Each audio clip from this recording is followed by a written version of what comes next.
রেজওয়ানা হাসানকে বলতে চাই, আপনি যদি আপনার এলাকার এই অবৈধ বালু উত্তোলন বন্ধ না করেন, আপনাকেও অবাঞ্ছিত ঘোষণা করা হবে। যে বাজারের ব্রিজকে রক্ষা করার না হয়, তাহলে অবিলম্বে আমরা চুনারুঘাট থানা ঘেরাও কর্মসূচি ঘোষণা করব।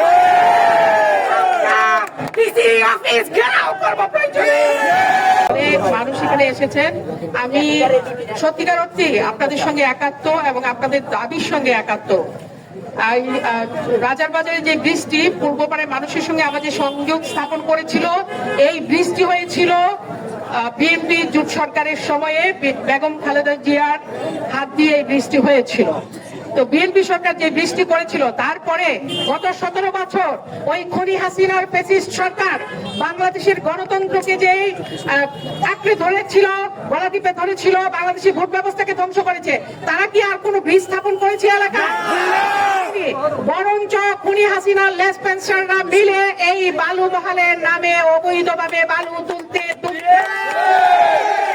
এবং খালেদা জিয়ার দ্বারা যে বৃষ্টি এখানে স্থাপিত হয়েছিল, সেই বৃষ্টি এখন ভেঙে পড়ার উপক্রম হয়েছে। আমি এই মানুষকে দেখে, তাদের চোখের আগুনকে দেখে আমি আশাবাদী যে এলাকার মানুষ এই ব্রিজকে রক্ষা করবে ইনশাআল্লাহ। পরিষ্কার ভাষায় বলতে চাই, কাদের কাঁধে সোয়ার হয়ে খুনি হাসিনার প্রেতাত্মারা এখনো এখানে বালু উত্তোলন করে যাচ্ছে অবৈধভাবে।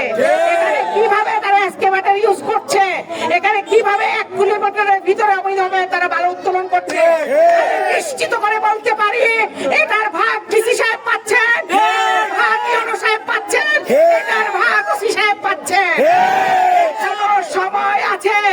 আজকের এই মানববন্ধন থেকে পরিষ্কার ভাষায় বলতে চাই, যদি এই বালু উত্তোলন বন্ধ না হয়, যদি আমাদের রাজার বাজারের ব্রিজকে রক্ষা করার না হয়, তাহলে অবিলম্বে আমরা চুনারুঘাট থানা ঘেরাও কর্মসূচি ঘোষণা করব।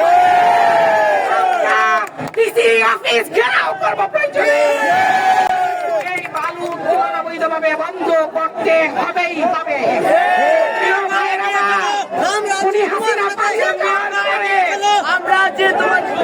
হাসিনা পালিয়ে যাওয়ার পরে যখন রেজওয়ানা হাসান পরিবেশের কাজ করেন, তিনি আমরা আশায় বুক বেঁধেছিলাম যে তিনি এই বালু উত্তোলন বন্ধ করবেন, কিন্তু না। আমরা কি দেখলাম ভাইয়ের আমার? তারা দেখি পূর্ণ উদ্যমে ঢোল ডুবকি বাজিয়ে আবার টেন্ডার দিয়েছে, বালু উত্তোলনের ব্যবস্থা নিয়েছে। লাল গালিচায় পাড়া দিয়ে বীজ খনন করতে চান, আর এইদিকে অবৈধভাবে আপনার এলাকায় বালু খেকোড়া বালু উত্তোলন করে নিয়ে যাচ্ছে, আপনি সেই দিকে দৃষ্টি দিচ্ছেন না।